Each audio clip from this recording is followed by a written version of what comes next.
Hello, ladies and gentlemen, and welcome again to Syriana Analysis. I'm your host, Kevork Almassian. Thank you very much for tuning in to today's live streaming. I appreciate you all, whether you're watching this stream on YouTube or on Rumble. Before I jump with our respected guest, I would like to say one thing about Syriana Analysis. On this channel, we discuss ideas, which means that I will host people from what they call far left to the far right, in the middle.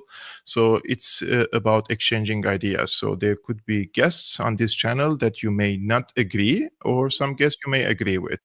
But I'm not here to debunk guests' opinions. I'm here to listen and to learn and to grow and to mature as well politically. If some people look for populistic, let's say, type of conversations that I gotcha, you're wrong, you said this or that.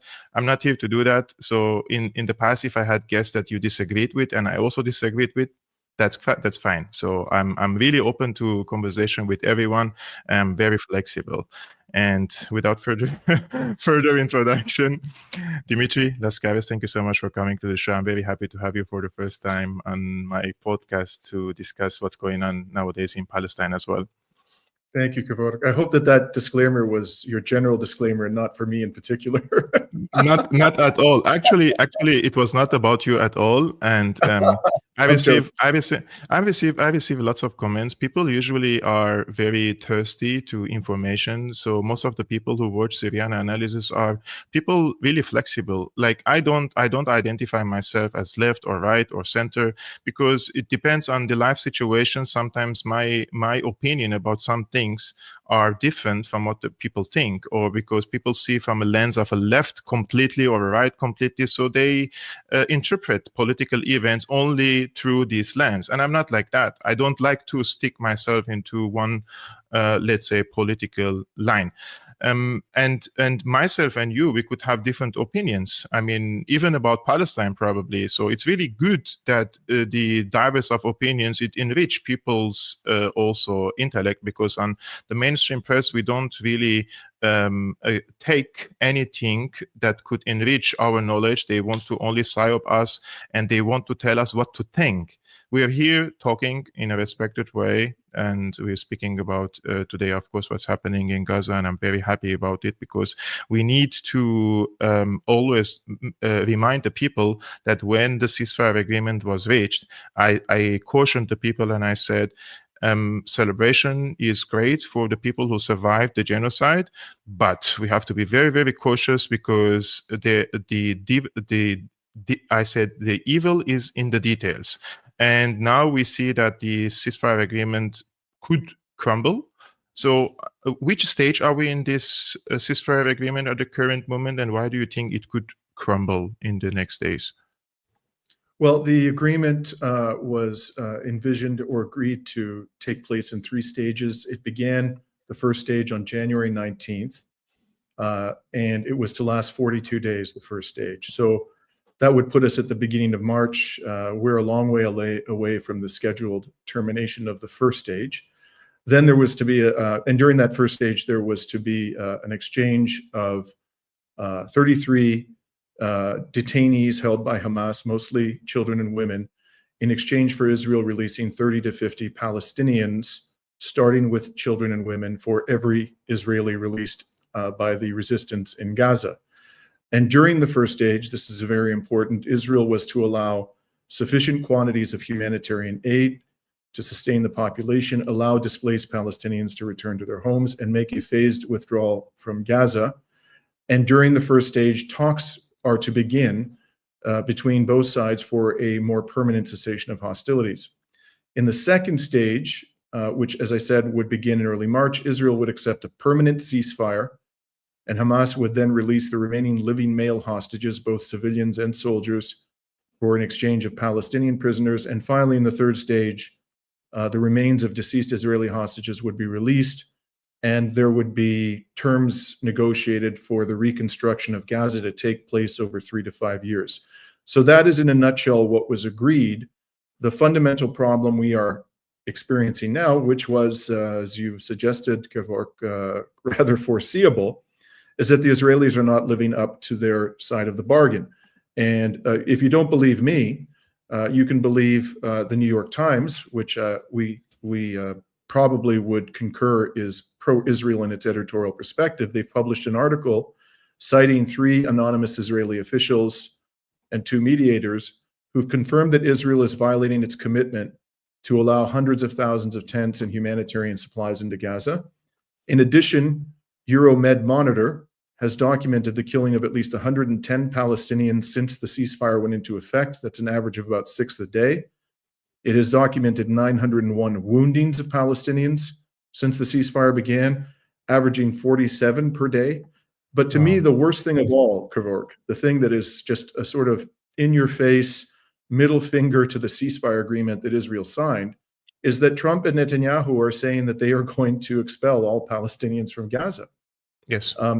You couldn't imagine a more frontal assault on the ceasefire agreement. The agreement envisions, as I said, that there would be good faith, I stress, good faith negotiations towards a permanent ceasefire and the reconstruction of Gaza.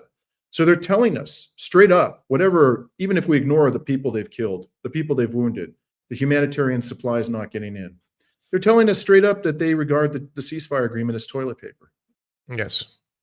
Wow. I mean, they don't only see this agreement as a toilet paper. It seems there's so many other agreements they have considered it a toilet paper, like the Minsk agreements in Russia, the nuclear deal with Iran. So dealing with the United States is very difficult under unipolar world. I mean, now Marco Rubio says that we are headed to more a multipolar world. But up until this moment, I don't see alternative powers capable of putting the United States in a place or forcing it to commit to its prior agreements, and one of which is this ceasefire agreement. I mean, the United States is not officially a part as a power, it's a mediator during these negotiations. But now that there is a ceasefire agreement, they're talking about completely uprooting not only the people in Gaza, they're also talking about the people in the West Bank, which means the Greater Israel Project. And this is only the first step towards probably expanding Israel into other territories. Now, where would they send the Palestinians? This is the question. Egypt and Jordan say, no, we will not receive them. And now Israeli officials, including Israeli-linked activists on X, they are repeating this mantra that Saudi Arabia can receive hundreds of thousands of them, and Saudi Arabia is very furious. Do you see any collective action by the Arabic countries, or it's just a talk in the air by Riyadh and other Arabic countries? Well, certainly they've not imposed any sanctions on Israel. They have not imposed an arms embargo on Israel. They have not, prosecuted Israelis who come into this jurisdiction and who are complicit in war crimes or crimes against humanity. But they are speaking with one voice, and the rhetoric they're employing is uncharacteristically harsh. So, for example, Al-Turki, the former head of Saudi intelligence, gave an interview to Christiane Amanpour, in which he said a few days ago that Trump's project for Gaza was a, quote, mad ethnic cleansing scheme. The Saudi crown prince himself in November described what Israel is doing as a genocide. Sisi gave an interview or a press conference a few days ago, the Egyptian dictator, Donald Trump's favorite dictator, as he likes to call him, in which Sisi said, essentially, that if I do this, the Egyptian people are going to rise up. They will not have anything to do with it. And the Jordanian king at various points, or his spokespersons, have suggested that the expulsion of Palestinians from the West Bank into Jordan would basically amount to a declaration of war. Now, one may say they've demonstrated by their conduct that they don't care about the Palestinian cause. You can make a very compelling case. But it's hard, in my view, Kevork, to walk back the rhetoric that they're using. How can you say these things, genocide, mad ethnic cleansing scheme, declaration of war, and then a few weeks later, open up your border to hundreds of thousands of expelled Palestinians? And let's bear in mind, as you said, anybody who thinks that it's going to stop at Gaza is lunatic. Yes. We will then go to the West Bank. So we're talking not about 2 million Palestinians. We're talking about 5-6 million Palestinians seething with anger, many of them committed to armed resistance. They will go into these countries where you already have populations that are seething with anger, mix with these people, and the situation would become explosive for these autocratic regimes. We know that in the past, The anger of the people resulted in the assassination of Anwar al-Sadat, the former Egyptian president. It resulted in the overthrow of the Shah of Iran and its replacement by a government that was intensely hostile to Israel. They know that these things can happen again. I have difficulty believing they're going to walk back their rhetoric and just, suddenly say, sure, we'll take millions of seething, angry Palestinians as you forcibly expel them from their homeland. Wow. I mean, yesterday Netanyahu was on I don't know which TV outlet was, but he said, yeah, like, don't listen to the Arab rulers, what they say in public, because in private there is a different type of talk. I posted this the other day, since you shed light on this particular issue. I said, rich Arab countries poured tens of billions of dollars into an orchestrating regime change in Syria, a move that even the blind could see it would pave the way for Israeli expansion into Syrian territory, cut critical supply chains to Lebanon, and effectively abandoning the Palestinians to face the full force of Israeli brutality alone. Despite their hollow rhetoric of opposition, these Arab states have no genuine desire to establish a Palestinian state. These are the undeniable hard truth. I mean, they're the ones who helped Israel in the region. They're the ones who always sided on the opposite side, let's say, of the enemies of Israel, and actively tried to destroy these players in the region who gave any sort of tangible support to for the Palestinians. And they said that the arms, but these rich Arabic countries' argument is, which we can hear, listen to the news segments day and night on Al Arabiya, for example, the Saudi funded, Al Jazeera, the Qatari funded, the UAE, Sky News, and everything.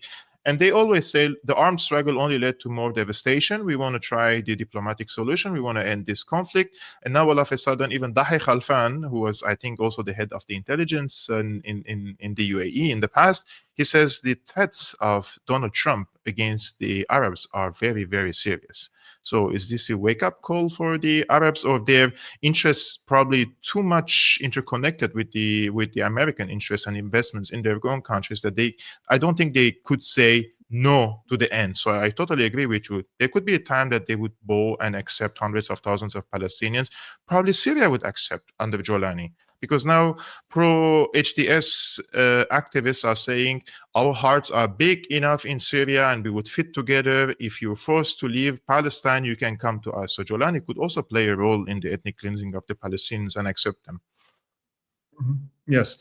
But at the end of the day, how many people is Syria going to accommodate? We're talking about millions of Palestinians. Yes. Let's recall that during these decades of betrayal, the problem was largely confined to historic Palestine. What is now being proposed is they're going to export this problem to neighboring states. This is a totally different animal than what the Arab autocracies have been dealing with until now. And also, the geopolitical context has changed. The largest trading partner for a lot of these countries, including Saudi Arabia, is China.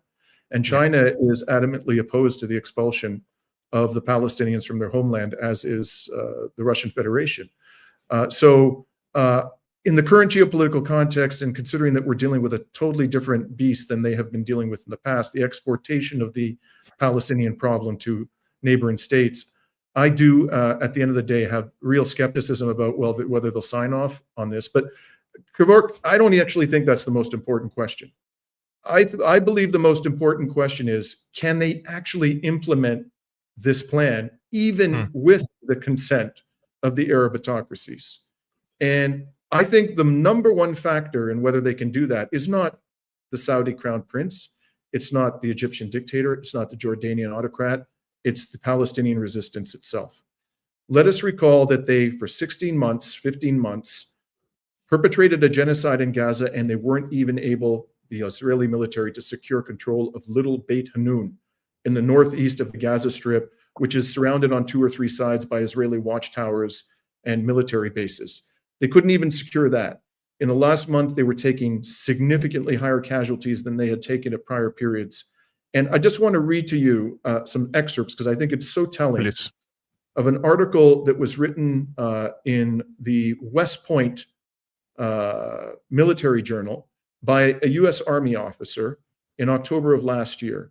Okay, and if you could bear with me, because I think this is quite telling. And I'm quoting him here. Hamas has adopted a highly adaptable and effective sustainment strategy. Despite being besieged by land, air, and sea, its ammunition acquisition can be broken down into two main components. First, it remanufactures unexploded Israeli bombs, missiles, and artillery shells into its own armor-piercing shoulder-fired rockets, indirect fire missiles, and roadside improvised explosive devices. One Israeli military officer estimated that 10 to 15% of the Israeli munitions do not detonate on impact. And according to this US Army officer, this has given Hamas what he refers to as potentially a lifetime supply of munitions. And in addition, they have a practice, the Palestinian militants, of scavenging the battlefield after fights and looking for various armaments that have been left in the field by the Israelis. Now, I ask myself, and let me clarify, I'm not a military expert, but what do you think the Palestinian militants have been doing during the ceasefire? I don't think they've just been sitting there blithely assuming that the Israelis aren't going to resume the war. I think they're probably assuming that the Israelis will resume the war. I think they've been out there gathering up these unexploded munitions. They've been scavenging the battlefield. They have been repurposing these explosive devices for their own uses. They have thousands of recruits.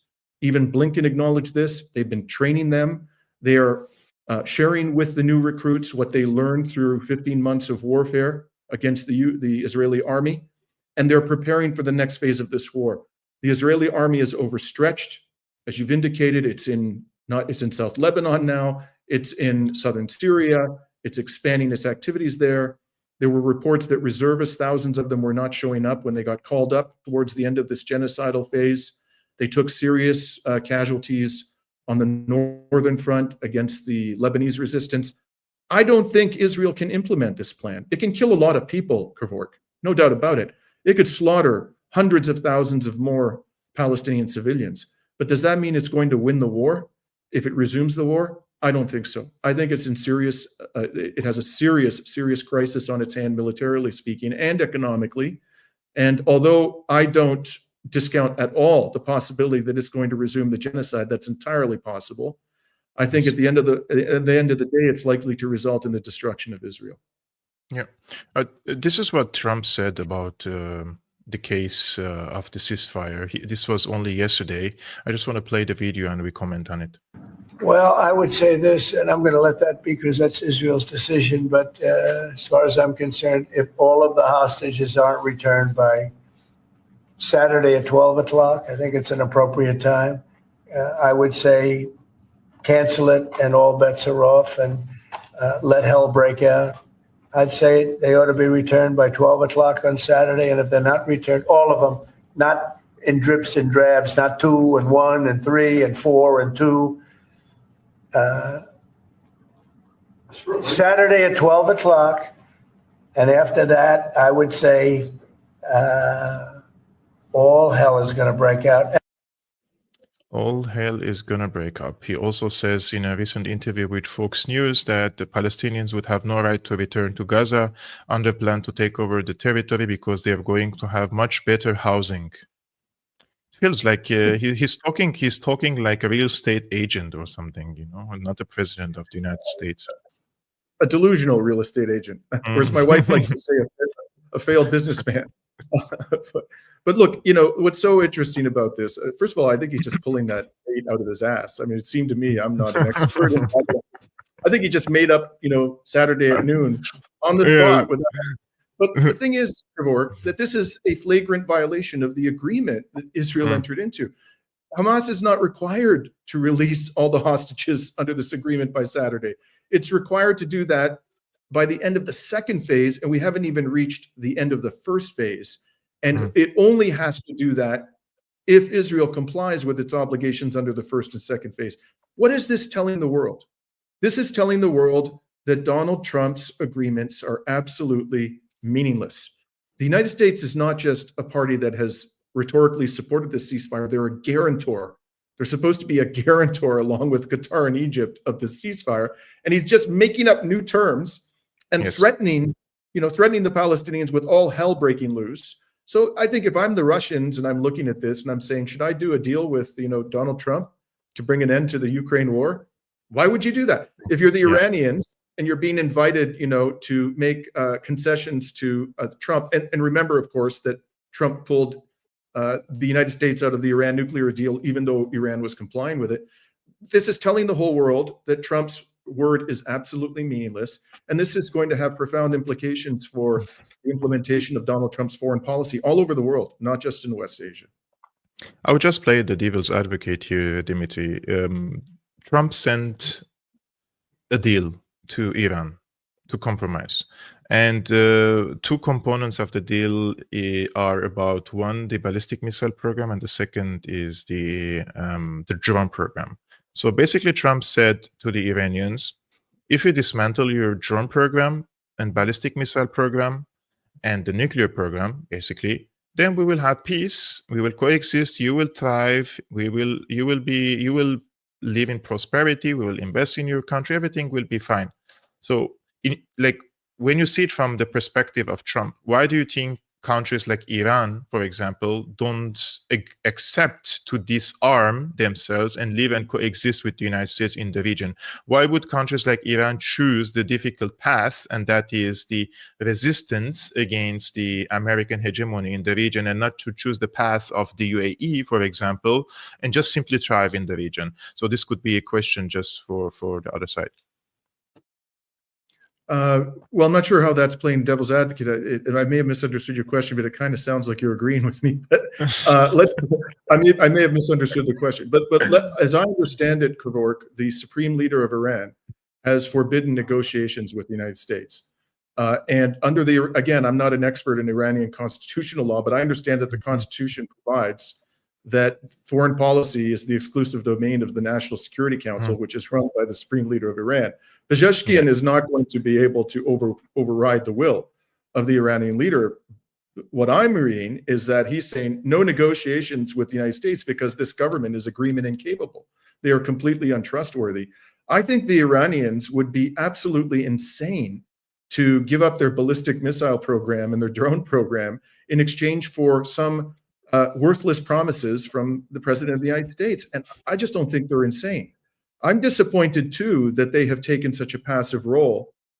During the latter stages, they were actively involved militarily, but since Pezeshkian has come to power, they've taken a disappointingly passive role. But does that mean that they're going to surrender their ability to defend themselves in exchange for worthless promises from Trump, or that they're going to completely abandon the Palestinians? Look, right up until the very end, Ansar Allah was striking Israel. I think it's a fair assumption that it was doing that with the assistance of Iran. Somehow, some way, they were lending assistance. So I don't know that it's actually the case that Iran became totally passive in the final months of leading up to the ceasefire. Why I'm asking you this question, because I mentioned this to my audience previously. I received calls from the UAE, basically. They're colleagues. They work in journalism when Assad fled the country. And they were basically, of course, they were unhappy with HTS takeover of Damascus, but they were just saying, oh, brother, we've been warning the Assad regime about the consequences of facing the US hegemony. I mean, why would you do that? Why don't you coexist with the United States? It's the superpower. Why do you want to remove America's hegemony? No, we have to be more clever. We have to be diplomatic. You have to coexist with the US until the power of the US diminishes, and then you could rise as a more independent power. But you are trying to establish yourself a position, a geopolitical position in the region where the Americans are the supreme power, right, alongside the Israelis. So you pay a huge price. Meanwhile, we are thriving in the UAE. We're just investing with them. We are benefiting from the Americans until the Americans are no longer the strongest power. And then we diversify our relationship with the East. This is what they say. But we've already reached that point. The Americans were fled with their tails between their legs from Afghanistan after 20 years of warfare. They were defeated by the Taliban, who had nothing but Soviet-era small arms. They bombarded the bejesus out of Yemen for years. And Ansar Allah, as I mentioned, and as you know, was striking Israel right up until the days before the ceasefire. They inflicted a lot of damage on South Lebanon and Hezbollah, but Hezbollah still exists and still a significant fighting force. All of NATO has just been humiliated in Ukraine. They poured hundreds of billions of dollars in military and economic aid, real-time battlefield intelligence. They trained tens of thousands of Ukrainian soldiers to NATO standards. They had thousands of NATO-trained Western soldiers on the front line fighting with Ukrainians, and the Ukrainian army has been decimated. You'd have to be blind to think that the United States, at this stage of our history and its history, is the dominant power in this world. It is still a very powerful state economically and militarily. It can still kill a lot of people, but its military has been proven to be a paper tiger, in my opinion. So I think people in the region can see that. I think it doesn't mean they're going to, muster the will ultimately to stand up to the United States. But I do think the circumstances have changed, and there is a growing realization that American power is in serious decline militarily and economically. Yeah, I will play a video for Ron Paul, and he has a take on this. It seems that, why I'm playing this, because the opinion is very valuable in my opinion, and also it seems they have opened some channels with Elon Musk. Let's see what he has to say. Neither are most Americans. In fact, polls show that the majority of Americans oppose providing military aid to Israel or other countries. One of the best comments was made by libertarian scholar and podcaster Tom Woods. He suggested that Trump Gaza's proposal is the type of wasteful overseas spending that DOGE should be working to eliminate. Trump's plan has also been criticized by the government of Saudi Arabia. This could mean that if President Trump follows through with this proposal, it will further push Saudi Arabia away from the United States and toward the BRIC alliance. Some of the BRICS nations want to challenge the dollar's world reserve currency status. One of the foundations of the dollar's world reserve currency status is the petrodollar. This arose from the deal Henry Kissinger negotiated with Saudi Arabia, where the Saudis agreed to use dollars for oil trade in exchange for U.S. support for the Saudi regime. Recently, Saudi Arabia has given signs that it will be willing to use other currencies, such as the Chinese renminbi, for its oil trade. The loss of the dollar's world reserve currency status would cause a major U.S. economic crisis. It would force the government to make massive cuts in warfare and welfare spending and would lead to violence and a government crackdown on our liberty. U.S. ownership of Gaza, accompanied by forcible relocation of Palestinians, would cause increased resentment of the United States. This could result in increased terror attacks against the U.S. Even if a long-term U.S. occupation of Gaza went 100% according to plan, the U.S. government, which has an over $36 trillion and growing debt, cannot afford another open-ended overseas military commitment.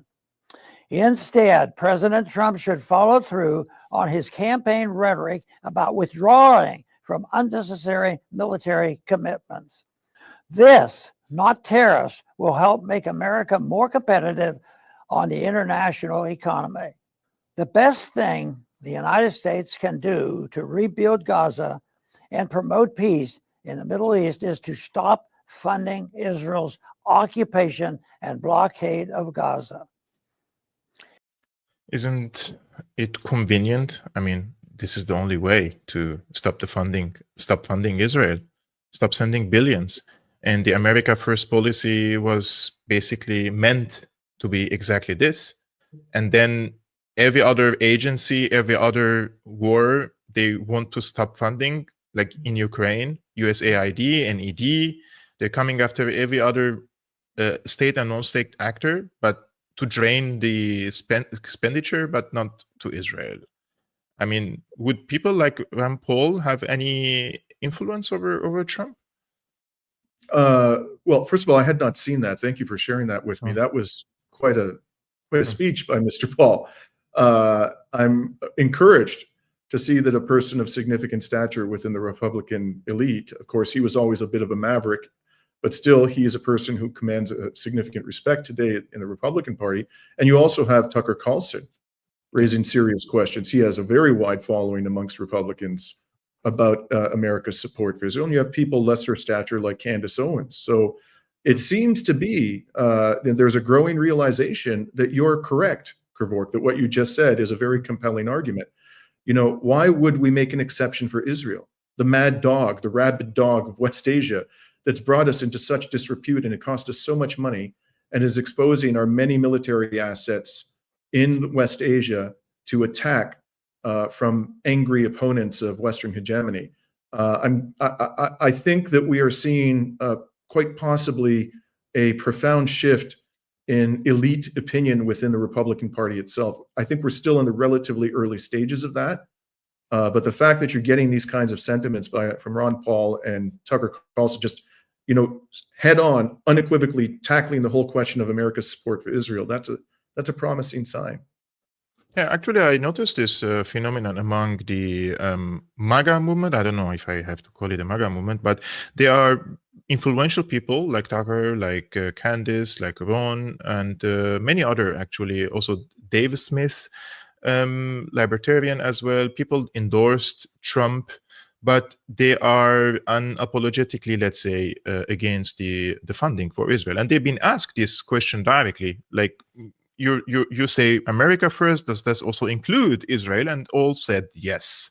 So in this case, I don't think that the Israelis can really convince the Americans to spend another $1 trillion for a war in the Middle East like they did in Iraq, Afghanistan, Syria. I mean, Syria was also Israel's war. It was already on the hit list for quite some time. And speaking of Syria, I want to show you a segment for the new unelected president of Syria, Abu Muhammad Jolani. He was on a podcast recently. Apparently, you called him the president of Syria. I thought he was the president of Damascus. Last time I checked, he doesn't control the country. But sorry. Indeed. By the way, you're correct on this. He's the president of Damascus. Yeah. And he was with Alistair Campbell. Alistair Campbell was the PR guy of Tony Blair during 2003 war, who sold the war basically, and the narrative of the WMD. I didn't know this information. I just noticed to say, wow. So first, the foreign minister of Jolani sits with Tony Blair. Then you have someone like Alistair Campbell. He sits with him and gives him a pushy time, and they speak about what's happening in Syria. But he mentions Trump. He was asked about Trump, and he said lots of good things about Trump. He said, "I view this as a promising start from President Trump. I'm optimistic that if the ideas proposed during his campaign become reality, he will achieve a big role in achieving global peace." Take a look. What do you think of Donald Trump? In the Middle East, there are many different views on President Trump during his return from 2016-2020. I believe that Trump has brought positive messages during his current administration. He is focused on domestic policy and revitalizing the U.S. economy. He is also interested in peace building in the Middle East, as it has caused quite a bit of instability over the past 2 decades. I view this as a promising start from President Trump and a positive approach to both the Middle East and future U.S. policy in the region.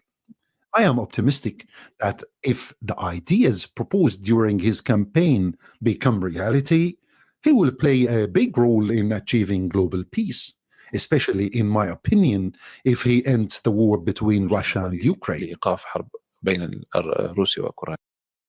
So was this before or after Trump demanded that 2 million Palestinians be expelled? It was before. After. This was after. He demanded. Because now he will be asked about this. I will also show you that segment. Oh, please go ahead. I'm most interested. Do you want me to react now, or can we watch this next? If you want, I can show you the rest, because he speaks about the ethnic cleansing as well. Let's do it. Please. Two things that seem to be very serious about Donald Trump. Number one is that he seems to be talking about the ethnic cleansing of Gaza. He's talking about moving Palestinians to Egypt and Jordan. And then the second is the question of sanctions against Syria. What are your opinions on these two things? أنا أعتقد أن ليست هناك يعني قوة I believe no power can drive people from their land. Many countries have tried to do it, and they have all failed, especially during the recent war in Gaza over the past year and a half. The people endured pain, killing, and destruction, yet they refused to leave their land. Over 80 years of this conflict, all attempts to displace them have failed.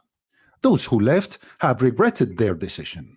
The Palestinian lesson that every generation has learned is the importance of holding on to their land.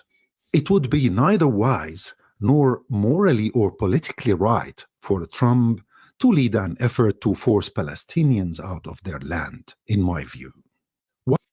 Did you notice that he didn't mention Israel once? Not once. Not once. It was all the passive, as though, you know, these bombs just rain down from the heavens above. The other thing is, again, I had not seen that before, Kevork. What I take away from those two answers was blatant contradiction. I don't know how you can say, on the one hand, that Trump is a peacemaker and you're seeing a lot of good things from Trump and he's going to bring a wonderful golden age to West Asia, and on the other hand, openly acknowledge, as he had to, I mean, what was he going to say without completely losing what little shreds of credibility he had? He currently has. He had to say this is wrong, but that utterly contradicts what he just told us about Trump. All of those glowing remarks. To me, what this really drives home is that this man is a puppet. He's a puppet of the United States government. I don't know how else to read the praise of Trump. I mean, okay, if you want to be restrained because you don't want to alienate, you know, such a powerful state, show some restraint. But to talk about him in such glowing terms, to say that this man, the man who killed Qasem Soleimani, the man who moved the American embassy from Tel Aviv to Jerusalem, who recognized the illegal annexation of the Syrian Golan Heights by Israel, that this man is going to bring peace and prosperity to West Asia, please. But this is the Saudi Emirati script. Yes, well, it is indeed.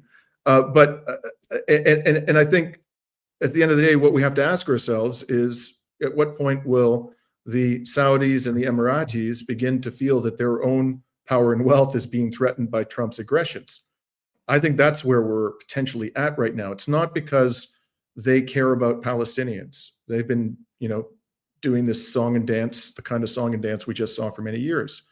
But as I mentioned, Trump is now demanding that the problem of Palestinian liberation be exported to their countries at a time when their peoples are seething with anger about what Israel has done. I think that may be a bridge too far for them. I hope so. There are 5 foreign militaries on Syrian soil at the current moment, including the American occupation forces, Israeli occupation forces.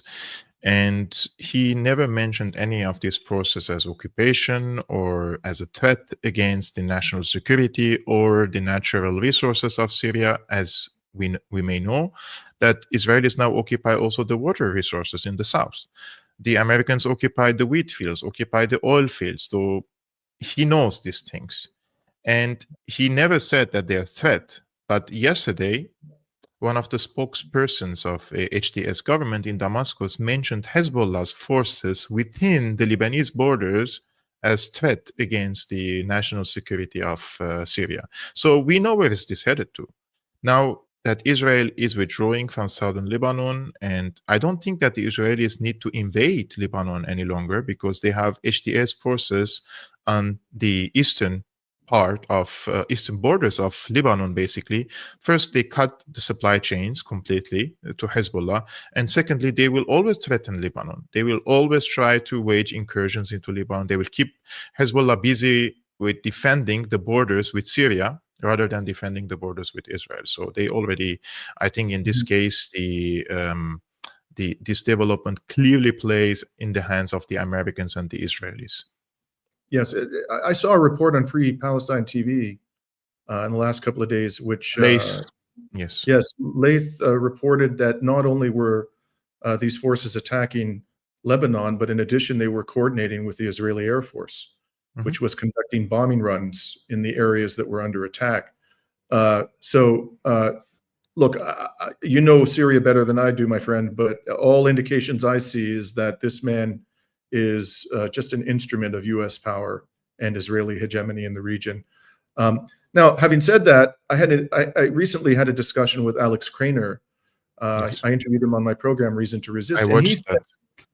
So you may recall he indicated that the Turkish military and HTS are building a military base in southern Syria, which he believes is for the purpose of containing Israel's advances. What are your views about that? Actually, they are going to slice the cake. So what's going to happen is Israel decided to create another military buffer zone in the south, around 10 to 20 kilometers, and then 60 kilometers operational buffer zone and intelligence buffer zone. So they are going to definitely install their spying technologies in order to watch inside Syria, and they already conquered the highest hill, Mount Hermon, and they have now operational intelligence superiority over Syria. They have also the water resources in their hands. And yesterday or today, let me check. Today the Israeli occupation forces formally said that the Israeli presence in Syria is no longer temporary, and 9 military sites are being built in the security zone. So they have officially annexed whatever they occupied in the past few weeks. And I mean, look, I don't think that HTS is willing to confront Israel in any way or shape. And Turkey also doesn't want to confront with Israel. They think that they can slice the cake and everybody would be happy. And the Israelis, for the moment, are very happy to occupy these parts in the south. However, Israel's plan is beyond HTS. Turkey wants to keep HTS, but Israel's plan is to Balkanize Syria.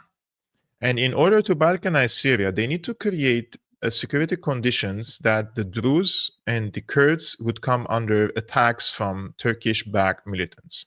So Turkey hasn't given this yet to the Israelis. They're curbing the attacks. There are attacks, but there is no widespread clashes between the both sides. But if HTS clashes with the Druze or with the Kurds, you will see the plan flips upside down, and the Israelis will intervene, and they will conquer more territories, and they will present themselves as saviors for the Druze and for the Kurds.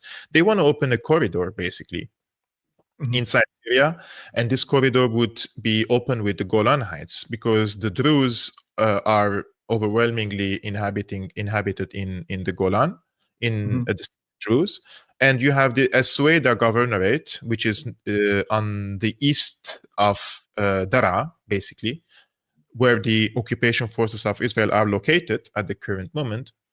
This is where the Druze live. So they want to open a corridor with the Druze.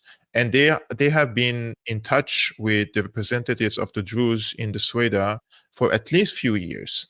And this is happening through representatives like Joe Wilson, in the Republican Party in the U.S. And Joe Wilson, a few days ago, he was carried on the shoulders of the so-called Free Syrians in Washington, D.C., celebrating him as the friend of Syria, and he is an Israel First senator, U.S. representative. So I think that they're trying to persuade the representatives of the Druze to be on the Israeli side, because the Druze do not want HTS and do not want to live under HTS rule, and the Kurds are the same. So in my opinion, the key for it is a threat. Once there is a threat, existential threat against them by HTS, and this could be unleashed only by Turkey. If that happens, then yes, Israel will intervene. But Turkey at the current moment, they don't want this clash with Israel. So they have told Jolani that he has to be very careful with the Israelis. Israelis are the game changers in the region. Like if Israel whispers in the ears of Trump, I mean, they would overthrow Jolani's regime in a matter of a few days. If and I imagine they could do it. They absolutely could do it. Look, yeah, what you've described is, to me, entirely plausible. It's consistent with what we have seen from Israel for many years and heard from Israeli insiders about their intentions with respect to Syria. But as I was listening to you, I was reminded about that famous line from the first Dirty Harry movie when Clint Eastwood looked in the camera and said, "A man's got to know his limitations." The Israeli army needs to know, and apparently doesn't, what its limitations are. The more it invests in conquering Syrian territory and in alienating, hostile factions within Syria, the less capable it's going to be to achieve its objectives elsewhere. This is just a simple reality. Israel's army is not omnipotent. It is dealing with an explosive situation in South Lebanon that has not been resolved. The ceasefire has expired. As you know, Hassan Nasrallah's funeral is going to take place in about 10 days' time. Yes. I think after that, we may see some reignition of the fighting on the southern border, especially if the ceasefire in Gaza breaks down. If that breaks down, it'll become a major drain on the Israeli military. You have the situation in the West Bank, which could very well spiral into a bigger mess for the Israeli military to handle, and potentially the resumption of attacks from other resistance forces, including Ansar Allah. The Israeli military is already overstretched. It's already fatigued. It's already suffered casualties for which I don't think Israel has psychologically prepared itself. They may be and are undoubtedly much smaller levels of casualties than resistance forces have sustained. But the balance of resolve on the resistance side has always been much higher, especially when you're Palestinians and you're looking at, extermination. That gives you a lot of motivation to fight. Israel could stop fighting without being exterminated, but the Palestinians don't have an alternative, nor do the forces of Hezbollah in the south. So I think Israel is playing with fire, and ultimately its army will not be able to sustain in a long-term basis all of these various conflicts. Before I ask you the last question, Dimitri, I just want to tell to our respected audience that you're running your own podcast and YouTube channel, Reason to Resist, and I have tagged the channel in the description for those who are looking for your perspective, and you're also hosting guests on your YouTube channel. They can follow your channel as well. As you can see, this is the description. You can go, guys, the link is in the description below. I think it would be great to also hit him a follow, because we have to increase the network of the people bringing sanity into the political discussion. And this is how I feel when I talk with Dimitri, like this is something like you feel it in your brain, Thank you. The feeling's entirely mutual. I really enjoy having me on my program, and my audience. Thank you. They're big fans of your work. Thank you so much. I'm really humbled by that. I will just show you one last thing to comment on, and this is about our friend Richard Medhurst, who was again stopped and detained this week. So Richard Medhurst arrested in Austria this time and accused of Hamas membership. Last week, Austrian authorities detained journalist Richard Medhurst following a raid on his home and studio, where police seized all of his electronic devices. Medhurst is facing accusations of being a member of Hamas and charged under the Terrorism Act, which could result in a prison sentence of over 10 years. Medhurst emphasizes that the terrorism charges are a direct result of his reporting on Palestine, particularly his coverage of the Israeli genocide in Gaza. Medhurst has also pointed to the British influence, suggesting that pressure from the UK played a role in his arrest. I mean, there are two crazy parts in these accusations against him, one of which he's not only a member of Hamas, he is probably a member of the Qassam Brigade. Secondly, he's apparently accused of being part of a network which is spreading a caliphate in Europe. Those are so crazy allegations against someone who is Christian, by the way. Yeah. And this guy, he's fighting the Jolani Caliphate in Syria. What are they going to say about that? And the ultimate irony, of course, is that the greatest terrorist force in the world today is almost certainly the Israeli military, with which the Austrian government has aligned itself. I mean, this is so preposterous. Richard Medhurst is nothing more than a champion of human rights and justice, social justice, and the respect for international law and the inherent right to self-determination of all peoples. That's all he is. And he's being punished for this, just the way the Swiss effectively punished Ali Abunimah, who they arrested him and detained him for 48 hours, I believe it was, simply because he too, like Richard Medhurst, is an eloquent and outspoken person, anti-imperialist and supporter of justice for oppressed peoples, particularly in the global south. What we're watching today, Kevork, and I know that this must be on your mind as somebody who's based in Germany, is Europe is descending. I don't want to sound, like an alarmist, but this is my honest, considered view, and hopefully I'm wrong. But I believe that Europe is descending into fascism. That's what we're watching here. The level of suppression that we're seeing of anti-imperialist, anti-establishment journalists. Of course, the worst example of all was Julian Assange. As a UN special rapporteur, came to the conclusion that they were torturing him, and they got away with it. So they've become emboldened by their own persecution of journalists, of truth tellers, and we in Europe, all of us, because like you, I am based much of the time in a European country. I'm a citizen of Greece. I'm deeply, deeply concerned about the elimination of the last vestiges of free speech and democracy in the continent. So it's up to us as people to stand up and put a stop to this. Yes, I think so. I'm very worried about this. Also worried for Richard. I mean, what is the crime? Like having a podcast like this and speaking, and the allegations are even absurd. I mean, they could have even made a better case against him. But the punishment here is the process, and this is something that I would like to reiterate. They don't want to for this process to be over anytime soon. They will extend the investigation as long as they can, because that's the punishment. They're trying to destroy his mental health, his psychological well-being by every day he would think that somebody will come to his apartment now for another round of investigations. This is what they're trying to do with Richard and with other people. With Ali, they kidnapped him from the street, basically, on his way to the... Like mafia hoodlums. I mean, it was shocking.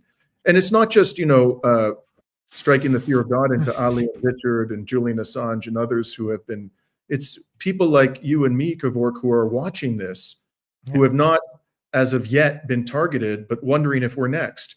This is meant to chill all independent journalism. They're trying to make, they pick very high-profile examples like Richard, like Ali Abunimah, and they try to make an example of them so the rest of us will shut up. The best way to protect your right to speak freely is to speak. We have to, with courage, with dignity, with evidence, marshaling our evidence to the best of our ability, stand against the suppression of free speech, or else we will lose it.